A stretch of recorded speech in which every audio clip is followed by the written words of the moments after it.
Welcome to Vanya academy అండి. ఈరోజు వీడియోలో టాపిక్ వచ్చేసేటప్పటికి కోఆర్డినేట్ జామెట్రీ పార్ట్ 13. మీలో ఎవరైతే పార్ట్ 13 ఫస్ట్ టైం చూస్తున్నారో వాళ్ళు పార్ట్ 1 నుంచి పార్ట్ 12 వరకు కూడా చూడండి. ఆర్డర్లో ఉంటుంది, కంటిన్యూటీ ఉండి మీకు ఈజీగా అర్థమవుతుంది. ఓకే, ఇప్పుడు మనం ఈ XY అనే కోఆర్డినేట్స్ మీద యాక్సిస్లో ఒక సర్కిల్ ఉంది అనుకుందాం. సర్కిల్ యొక్క సెంటర్ ఆరిజిన్ అయితే, సో ఈ ఆరిజిన్ని బేస్ చేసుకొని ఆరిజిన్ సెంటర్గా ఒక సర్కిల్ ఉంది అనుకుందాం. సో ఈ సర్కిల్ యొక్క సెంటర్ ఏంటండి? ఆరిజిన్. ఆరిజిన్ అంటే వాల్యూ 0,0. సర్కిల్ యొక్క రేడియస్ ఏమవుతుందండి? R అవుతుంది. సో ఇక్కడ నుంచి ఎక్కడికైనా సరే దాని యొక్క రేడియస్ R. ఇక్కడ సమ్ పాయింట్ PX, Y ఉంది అనుకుందాం. అయితే ఈ ఆరిజిన్కి ఈ సర్కిల్ మీద ఉన్న ఒక పాయింట్కి మధ్య డిస్టెన్స్ ఏమవుతుందండి?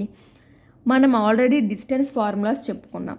ఆరిజిన్కి అలానే ఒక పాయింట్కి మధ్య డిస్టెన్స్ ఏమవుతుంది?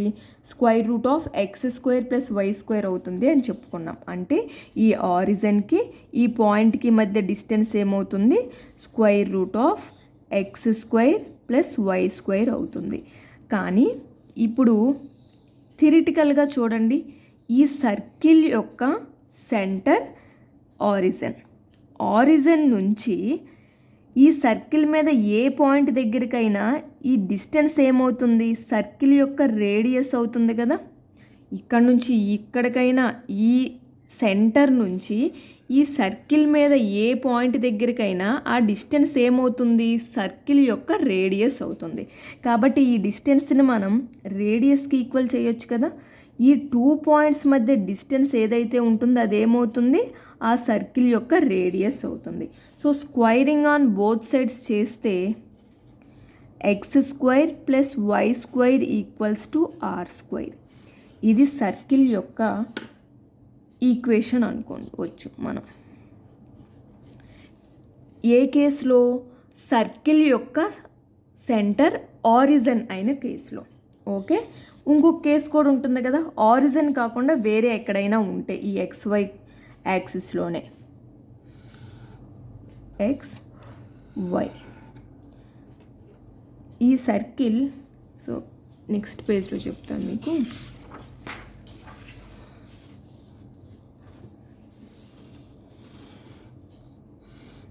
XY ఇక్కడెక్కడో ఉందనుకుందాం. ఓకే, దీని యొక్క సర్కిల్ సెంటర్ ఏమవుతుంది?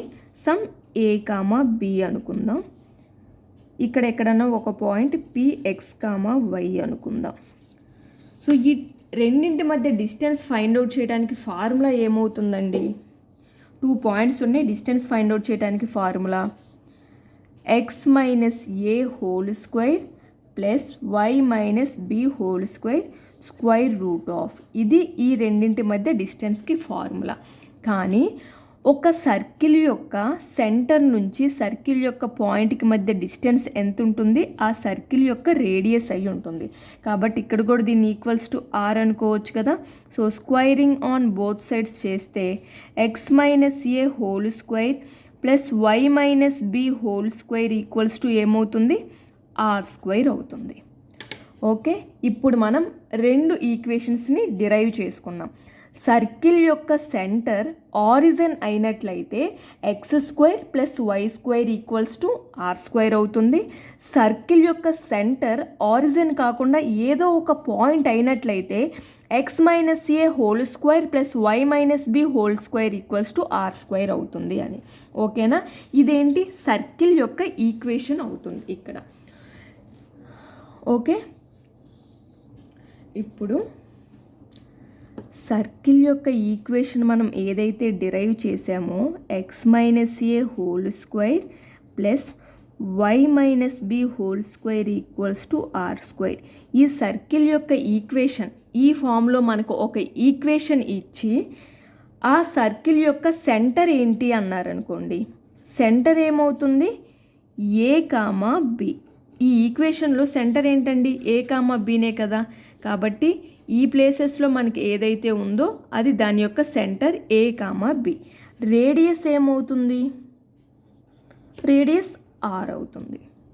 ఓకే, మనకి ఈ ఫామ్లో ఈక్వేషన్ ఇచ్చి ఫైండ్ అవుట్ చేయమన్నప్పుడు ఎలానో ఎగ్జాంపుల్స్ డిస్కస్ చేసినప్పుడు మీకు అర్థమవుతుంది. కానీ దీనిని మనకి ఈ ఫామ్లో అయినా ఇవ్వచ్చు, లేదా x² + y² + 2gx + 2fy + c = 0 సర్కిల్కి ఒక స్టాండర్డ్ ఈక్వేషన్ ఫామ్ అంటే జనరల్గా మనం దానిని కన్సిడర్ చేస్తాం. ఆ ఫామ్లో కూడా ఇవ్వచ్చు. ఆ ఫామ్ ఎలా వచ్చింది అంటే దీనిని డిరైవ్ చేసి దీనిని ఎక్స్పాండ్ చేసి సింప్లిఫై చేయడం ద్వారా వచ్చిన ఫామే అది. కావాలంటే మీకు ఒకసారి మనం దీన్ని ఇంకా సింప్లిఫై చేద్దాం చూడండి. x - a² so a - b² ఫామ్లో ఉన్నట్లు. So x² + a² - 2ax y² + b² - 2by = r². So దీని నుంచి మనం x² + y² -2ax - 2by + a² + b². ఈ r²ని ఈక్వల్ టుకి ఇటువైపు తెద్దాం, -r² = 0. సో నేను ఏం చేయలేదండి, ఈ x - a² + y - b² a - b² formula use చేసుకొని ఎక్స్పాండ్ చేశాను. సో x² y² టర్మ్స్ ఒక దగ్గర రాసుకున్నాను, తర్వాత -2ax, ఈ తర్వాత -2by ఇక్కడ రాశాను, లాస్ట్లో కాన్స్టెంట్ వాల్యూస్లన్నీ లాస్ట్లో రాశాను. ఈ a² b² ఈ ఈక్వల్ టుకి ఇటువైపు ఉన్న r²ని కూడా ఇటువైపు తెచ్చుకొని r² = 0. సో ఇవన్నీ కాన్స్టెంట్ వాల్యూస్ కదా. సో ఇప్పుడు x² + y² ఇక్కడ మైనస్ ఉంది కదా, ఇక్కడ కూడా ప్లస్ తెచ్చుకోవాలి అంటే +2 × -a × x. ప్రాబ్లం ఏం లేదు కదా. సో 2 × -a × x అంటే -2ax, ప్లస్ ఇంటూ మైనస్ అవుతుంది కాబట్టి -2ax యాజ్ ఇట్ ఈస్గా అదే వస్తుంది. అలానే +2 × -b × y ప్లస్ ఇక్కడ ఏమవుతుంది, ఏ ప్లేస్లో -a రాసుకున్నాం కాబట్టి -a² + -b² -r² = 0. ఓకే, ఇక్కడ మనకి అన్ని ఈక్వేషన్స్లో ప్లస్లు వచ్చేలా రాసుకున్నాను నేను, అంతే. ఇప్పుడు చూడండి, లెట్ అనుకుందాం మనం -a ప్లేస్లో gని సబ్స్టిట్యూట్ చేసుకుందాం, -b ప్లేస్లో fని సబ్స్టిట్యూట్ చేసుకుందాం, -a² + -b² -r²ని c అనుకుందాం. సో ఇక్కడ సబ్స్టిట్యూట్ చేయండి. x² + y² + 2gx + 2fy plus ఈ మొత్తం c అనుకున్నాం కాబట్టి c = 0. ఇది సర్కిల్ యొక్క స్టాండర్డ్ ఈక్వేషన్ ఫామ్. ఓకే, ఇప్పుడు మనం సర్కిల్కి 3 ఈక్వేషన్స్ డిస్కస్ చేసుకున్నాం. ఏంటండి అవి? సర్కిల్ యొక్క సెంటర్ గనక ఆరిజిన్ అయినట్లయితే x² + y² = r² అని. సర్కిల్ యొక్క సెంటర్ ఆరిజిన్ కాకుండా ఏదో ఒక పాయింట్ అయినట్లయితే దానికి x - a² + y - b² = r². మనకి కొన్ని క్వశ్చన్స్ ఈ ఈక్వేషన్ ఫామ్లో ఇస్తారు, కొన్ని క్వశ్చన్స్ ఈ స్టాండర్డ్ ఫామ్ ఏదైతే ఉందో ఆ ఫామ్లో ఇస్తారు. అంటే x² + y² + 2gx + 2fy + c = 0. యాక్చువల్గా సర్కిల్ యొక్క స్టాండర్డ్ ఈక్వేషన్ ఫామ్ ఏంటి అంటే ఇదే. ఓకే, ఇప్పుడు మనకి సర్కిల్ యొక్క ఈక్వేషన్ ఈ ఫామ్లో ఇచ్చి ఆరిజిన్ లేదా సెంటర్ ఏంటి, సర్కిల్ యొక్క సెంటర్ ఫైండ్ అవుట్ చేయమంటే -g, -f అవుతాయండి. రేడియస్ ఫైండ్ అవుట్ చేయమంటే √g² + f² - c² అవుతుంది. ఓకే, క్లియర్ అయిందండి? ఒకసారి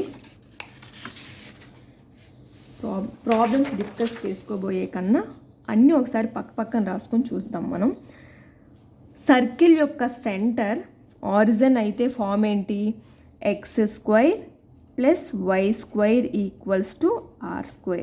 అలా కాకుండా సర్కిల్ యొక్క సెంటర్ అనేది ఆరిజిన్ కాకుండా ఏదో ఒక పాయింట్ అయినట్లయితే ఫామ్ ఏంటి, x minus A whole square plus why minus B whole square equals to are square. దీనినే కొంచెం ఎక్స్టెండ్ చేసి స్టాండర్డ్ ఫామ్లో ఇస్తే అదేమవుతుంది, x square plus why square plus 2gx plus 2fy plus C equals to 0. So circle యొక్క equations మనకి ఈ ఫామ్లో అయినా ఇస్తారు, ఈ ఫామ్లో అయినా ఇస్తారు, లేదా ఈ ఫామ్లో అయినా ఇస్తారు. ఓకే, సో మనకి ఈ ఫామ్లో ఇచ్చినప్పుడు సర్కిల్ యొక్క సెంటర్ ఫైండ్ అవుట్ చేయమని ఇవ్వరండి. ఎందుకంటే ఈ ఫామ్లో ఉంది అంటే సర్కిల్ యొక్క సెంటర్ ఏంటి, ఆరిజిన్, అంటే దాని వాల్యూ ఏంటి, 0,0. ఇన్ కేస్ ఇచ్చినా డైరెక్ట్గా 0,0 అని రాయటమే. రేడియస్ ఫైండ్ అవుట్ చేయాలి అంటే రేడియస్ ఈక్వల్స్ టు ఆర్. ఇక్కడ ఏదైతే మనకి స్క్వేర్లో ఇచ్చారో దాన్ని రూట్ చేస్తే మనకి వాల్యూ వచ్చేస్తుంది. ఈ ఫామ్లో ఇచ్చి ఒక ఈక్వేషను ఆ సర్కిల్ యొక్క సెంటర్ ఫైండ్ అవుట్ చేయమంటే ఫార్ములా ఏమవుతుంది, ఏ కామా బి అవుతుంది. రేడియస్ ఏమవుతుంది, ఆర్ అవుతుంది.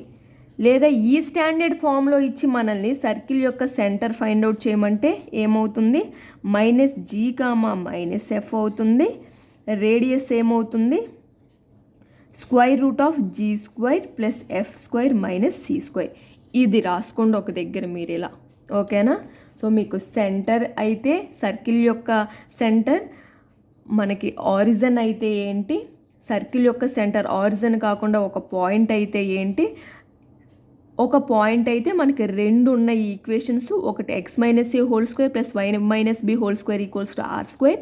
ఇదర్ ఈ ఫామ్లో అయినా ఇస్తారు, లేదా స్టాండర్డ్ ఫామ్లో అయినా ఇస్తారు. ఇచ్చినప్పుడు దాని యొక్క సెంటర్ కానీ రేడియస్ కానీ ఫైండ్ అవుట్ చేయడానికి ఫార్ములాస్ 3 ఒక దగ్గర రాసుకోండి, చదివి బాగా ప్రాక్టీస్ చేయండి. ఓకేనా, వీటిని బేస్ చేసుకొని ఇప్పుడు మనకి ప్రాబ్లమ్స్ ఎలా ఇస్తారో డిస్కస్ చేసుకుందాం.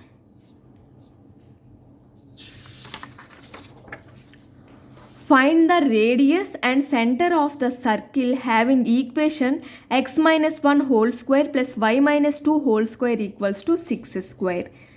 సో సర్కిల్ యొక్క ఈక్వేషన్ ఇచ్చారు మనకి, దాని నుంచి రేడియస్ అలానే సెంటర్ ఫైండ్ అవుట్ చేయమన్నారు. ఇది ఏ ఫామ్లో ఉందండి, X minus A whole square plus why minus B whole square equals to are square ఫామ్లో ఉంది కదా. సో ఈ ఫామ్లో ఉన్నప్పుడు సెంటర్ ఏమవుతుంది, ఏ కామా బి అవుతుంది. అంటే 1,2, ఏ ప్లేస్లో 1 ఉంది, బి ప్లేస్లో 2 ఉంది. సో సెంటర్ ఏమవుతుంది, 1,2 అవుతుంది సర్కిల్ యొక్క సెంటర్. రేడియస్ ఏమవుతుంది అండి, రేడియస్ ఈక్వల్స్ టు ఆర్ అవుతుంది.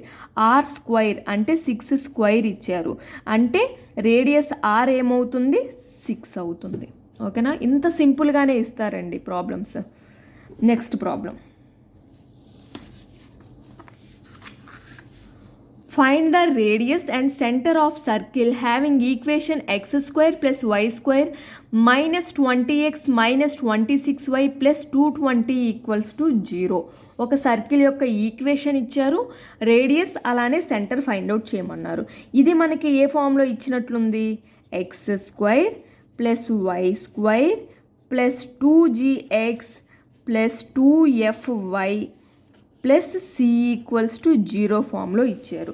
సో ఇక్కడ నెగిటివ్స్ ఉన్నాయి కాబట్టి దీనిని పాజిటివ్గా మనం రాసుకుందాం. ఈ ఈక్వేషన్ని X square plus why square plus 2 into minus 10 into X plus 2 into minus 13 into Y plus 220 equals to 0.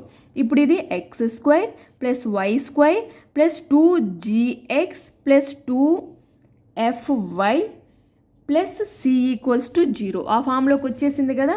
ఆ ఫామ్లో ఉన్నప్పుడు సర్కిల్ యొక్క ఈక్వేషన్, దాని యొక్క సెంటర్కి ఫార్ములా ఏమవుతుందండి,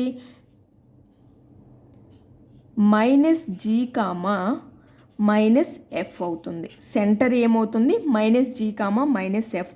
ఇక్కడే చాలామంది చేసే తప్పేంటి అంటే మైనస్ 10 కామా మైనస్ 13 అని రాసేస్తారు. లేదండి, ఇది X square plus why square plus 2gx plus 2fy plus C equals to 0.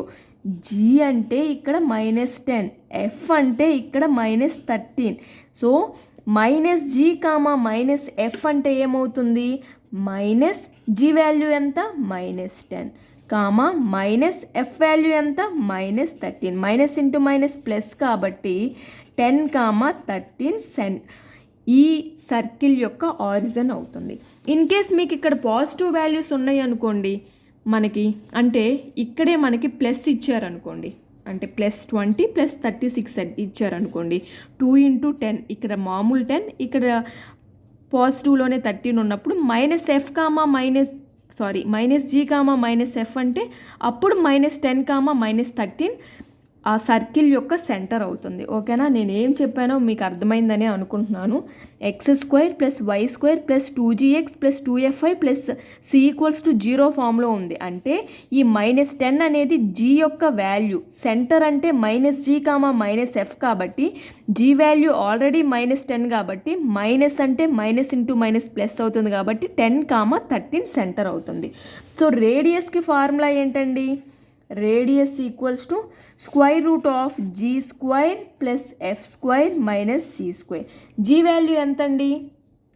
g = -10, అంతే కదా? g value -10, f = -13, c value ఎంతండి? 220. సబ్స్టిట్యూట్ చేయండి. g² అంటే 10² that equals to 100 plus f² అంటే 13² 169 మైనస్ 220 దట్ ఈక్వల్స్ టు, దీన్ని మీరు యాడ్ చేసి subtract చేస్తే మీకు √49 వస్తుంది. That equals to 7. రేడియస్ ఏమవుతుంది? 7 యూనిట్స్ అవుతుంది. ఓకే, క్లియర్ అయింది కదా?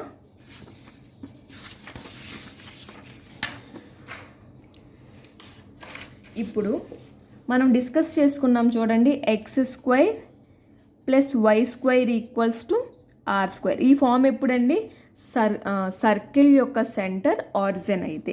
సో ఈ ఫామ్లో మనకి ఫర్ ఎగ్జాంపుల్ x² + y² = 38 అని ఇచ్చి ఫైండ్ రేడియస్ ఆఫ్ సర్కిల్, అలానే ఏరియా ఆఫ్ సర్కిల్, అలానే పెరిమీటర్ ఫైండ్ అవుట్ చేయమన్నారు అనుకోండి. సో నాకు ఈ మోడల్లో ప్రాబ్లమ్స్ తక్కువే కనిపించినాయి. సో ఒక ఎగ్జాంపుల్ మనం డిస్కస్ చేసుకుంటే బెటర్ కదా, అందుకనే చెప్తున్నాను. సో x² + y² = 38 అంటే ఇది ఏ ఫామ్లో ఉన్నట్టు? x² + y² = r² ఫామ్లో ఉంది. సో r² = 38 అయితే r = ఏమవుతుందండి? √38 అవుతుంది. సో రేడియస్ ఏమైంది? √38 అయ్యింది. సెకండ్ ఏం ఫైండ్ అవుట్ చేయమన్నారు? ఏరియా ఫైండ్ అవుట్ చేయమన్నారు. ఏరియా ఆఫ్ సర్కిల్ ఫార్ములా ఏమవుతుందండి? πr². సో π × r² అంటే ఎంత? 38. సో 38 π అనేది ఏరియా అవుతుంది. పెరిమీటర్ ఏమవుతుంది? పెరిమీటర్ ఫార్ములా ఏంటి సర్కిల్కి? 2πr. సో 2 × π × r అంటే ఎంత? √38. ఇది పెరిమీటర్ అవుతుంది. ఓకేనా? మనకి ఇచ్చిన సర్కిల్ యొక్క ఈక్వేషన్, సో ఆ సర్కిల్ యొక్క ఆరిజిన్ మనకి సర్కిల్ యొక్క సెంటర్ ఆరిజిన్ని బేస్ చేసుకున్న ఈక్వేషన్ ఇచ్చారా, పాయింట్ని బేస్ చేసుకున్న ఈక్వేషన్ ఇచ్చారా అనేది మనం చూసుకోవాలి. పాయింట్ని బేస్ చేసుకున్న ఈక్వేషన్ ఇస్తే మనకి x - a² + y - b² = r² ఫామ్లో ఇచ్చారా, లేదా standard form x² + y² + 2gx + 2fy + c = 0 ఫామ్లో ఇచ్చారా అనేది చూసుకోండి. మనకి x - a² + y - b² = r² ఫామ్లో ఇస్తే centre a, b, radius r అవుతుంది. లేదా స్టాండర్డ్ ఫామ్లో ఇస్తే సెంటర్ -g, -f అవుతుంది. సర్కిల్ యొక్క రేడియస్ √g² + f² - c² అవుతుంది. అంతే. ఓకే, ఇంకొక ఎగ్జాంపుల్ చూద్దాం.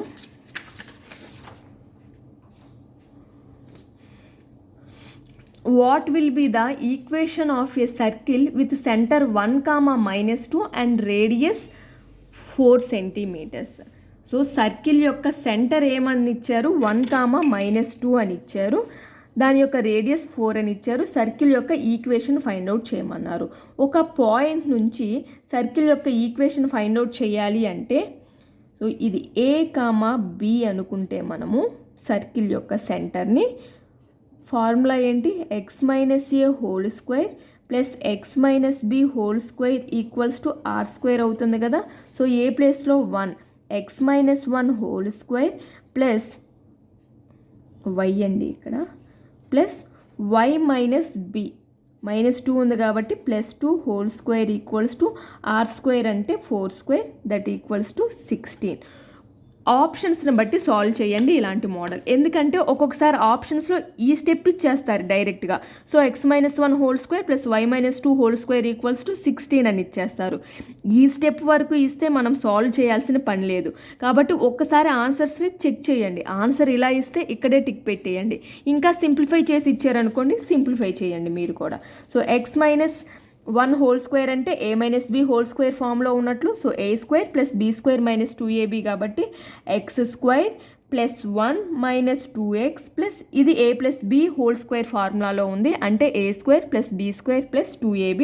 So y square plus 4 plus 4y equals to 16 that equals to x square plus y square minus 2x plus 4y plus 5 equals to 16. So x square plus why square minus 2x plus 4y equals to 11. So circle యొక్క equation ఏమవుతుంది, ఇది అవుతుంది. ఒకవేళ 11 ఇటువైపు తెచ్చారనుకోండి -11 equals to 0. మనకి ఆప్షన్లో ఎంతవరకు simplify చేస్తే అంతవరకు. ఓకేనా. ఒక పాయింట్ ఇచ్చి సర్కిల్ యొక్క రేడియస్ ఇచ్చి సర్కిల్ యొక్క ఈక్వేషన్ ఫైండ్ అవుట్ చేయమంటే ఆ స్టాండర్డ్ ఫామ్ ఏంటండి మనకి తెలుసు కదా, x minus A whole square plus why minus B whole square equals to are square అని. సో ఏ కామా బి ప్లేస్లో ఆ పాయింట్ ఇచ్చారు కదా సర్కిల్ యొక్క సెంటర్. సో ఆ సెంటర్ని సబ్స్టిట్యూట్ చేయటమే. ఓకేనా. ఏ కామా బి ప్లేస్లోనే ఎందుకు సబ్స్టిట్యూట్ చేసుకున్నామండి, ఎక్స్ కామా వై ప్లేస్లో ఎందుకు సబ్స్టిట్యూట్ చేసుకోలేదు అన్న డౌట్ మీకు రావచ్చు.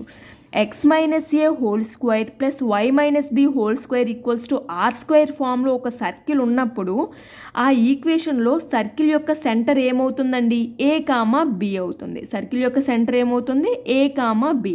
మనకి ఇచ్చింది కూడా ఇదే కదా, సర్కిల్ యొక్క సెంటర్ 1, -2 అని ఇచ్చారు. అంటే ఈ 1, -2ని మనం ఎక్కడ సబ్స్టిట్యూట్ చేయాలి, ఏ కామా బి ప్లేస్లో సబ్స్టిట్యూట్ చేయాలి. ఓకే. సో ఇంకొక ఎగ్జాంపుల్ చూద్దాం ఇలాంటిదే. What will be the equation of a circle with centre 3, -4 and radius 5 centimetres. Centre అన్నారు కాబట్టి ఇదేంటి, a comma b value, radius 5 centimetres ఇచ్చారు. సర్కిల్ యొక్క సెంటర్ ఒక పాయింట్ అయితే ఆరిజిన్ కాకుండా దాని యొక్క ఫామ్, ఈ సర్కిల్ యొక్క ఈక్వేషన్ ఫామ్ ఎలా ఉంటుంది, x minus A whole square plus why minus B whole square equals to are square ఫామ్లో ఉంటుంది. సో సబ్స్టిట్యూట్ చేయండి. X -3 whole square plus why minus b value -4 కాబట్టి y plus 4 whole square equals to 5 square అంటే 25. So x square plus 9 minus 6x plus why square plus 16 plus 8y equals to 25. So x square plus why square minus 6x plus 8y plus 25 equals to 25. So 25 cancel అయిపోతుంది. So x square plus why square minus 6x plus 8y equals to 0. 3, -4ని సెంటర్గా కలిగి 5 centimetres radius ఉన్న circle యొక్క equation ఏమవుతుంది, x square plus why square minus 6x plus 8y equals to 0 అవుతుంది. ఓకేనా అండి, క్లియర్ అయిందిగా. మనం 2 మోడల్స్ చెప్పుకున్నాం. ఏంటి, సర్కిల్ యొక్క సెంటర్ మనకి ఆరిజిన్ అయితే సర్కిల్ యొక్క ఈక్వేషన్ ఏ ఫామ్లో ఉంటుంది, x square plus why square equals to are square ఫామ్లో ఉంటుంది. ఆ ఫామ్లో ఉన్నప్పుడు రేడియస్ ఫైండ్ అవుట్ చేయమంటే ఆర్ అవుతుంది, సెంటర్ ఫైండ్ అవుట్ చేయమంటే ఆరిజినే సెంటర్ కాబట్టి 0, అవుతుంది. సెకండ్ మోడల్, సర్కిల్ యొక్క సెంటర్ మనకి ఆరిజిన్ కాకుండా ఏదో ఒక పాయింట్ అయినట్లయితే సమ్ ఏ కామా బి అనే పాయింట్ ఉన్నప్పుడు ఆ సర్కిల్ యొక్క ఈక్వేషన్ ఏమవుతుంది, x minus A whole square plus y minus B whole square equals to are square ఫామ్లో ఉంటుంది. సో అప్పుడు సెంటర్ ఏమవుతుంది, ఏ కామా బి అవుతుంది, రేడియస్ ఆర్ అవుతుంది. దీనినే ఒక స్టాండర్డ్ సర్కిల్ ఫామ్లో రాయాలి అంటే ఈక్వేషన్ను దీన్ని ఎక్స్టెండ్ చేసి ప్రూఫ్ మనం ఏం చేసుకున్నాం, x square plus why square plus 2gx plus 2fy plus C equals to 0 ఫామ్లో అయినా ఉంటుంది. అది ఆ సర్కిల్ యొక్క స్టాండర్డ్ ఈక్వేషన్ అవుతుంది. అప్పుడు దాని యొక్క సెంటర్ ఏమవుతుంది, minus G comma minus F అవుతుంది. Radius square root of G square plus F square minus C square అవుతుంది. ఓకేనా అండి. సో అన్నీ ఒక దగ్గర రాసుకోండి, ప్రాక్టీస్ చేయండి. సో ఈ వీడియో అయితే ఇప్పటికే లెంతీ అయిపోయిందండి. ఇంకొక చాలా చిన్న టాపిక్ ఉంది, ఒక 2 ఫార్ములాస్, వాటికి సంబంధించిన 2 ఎగ్జాంపుల్స్. సో నేను ఈ పార్ట్లో చెప్దామంటే ఇప్పటికే లెంతీ అయిపోయింది కాబట్టి నెక్స్ట్ పార్ట్ 14లో ఆ చిన్న కాన్సెప్ట్, దానికి సంబంధించిన ఎగ్జాంపుల్స్ మనం డిస్కస్ చేసుకుంటే కోఆర్డినేట్ జామెట్రీ కంప్లీట్ అయిపోతుంది. ఓకే అండి, నేనైతే ఈ వీడియోని ఇక్కడితో ఎండ్ చేస్తున్నాను. మీకు కనుక నా వీడియో నచ్చినట్లయితే లైక్ చేయండి, మీ ఫ్రెండ్స్తో షేర్ చేసుకోండి, అలానే సబ్స్క్రైబ్ చేసుకొని పక్కనే ఉన్న బెల్ ఐకాన్ క్లిక్ చేయడం మర్చిపోకండి. సో నేను ఎప్పుడైతే కొత్త వీడియోస్ అప్లోడ్ చేస్తానో మీకు వెంటనే నోటిఫికేషన్ అనేది వస్తుంది. అలానే ఈరోజు డిస్కస్ చేసిన ఈ ప్రాబ్లమ్స్లో మీకు ఏమైనా డౌట్స్ ఉంటే కామెంట్ సెక్షన్లో నాతో షేర్ చేసుకోండి. మీ డౌట్స్ అనేవి నేను క్లారిఫై చేస్తాను. ఓకే, వీడియో నచ్చినట్లయితే తప్పకుండా లైక్ చేయండి. ఎక్కువ మంది లైక్ చేయడం ద్వారా ఎక్కువ మందికి షేర్ అవుతుంది, ఎక్కువ మందికి యూస్ అవుతుంది. Okay, thank you for watching.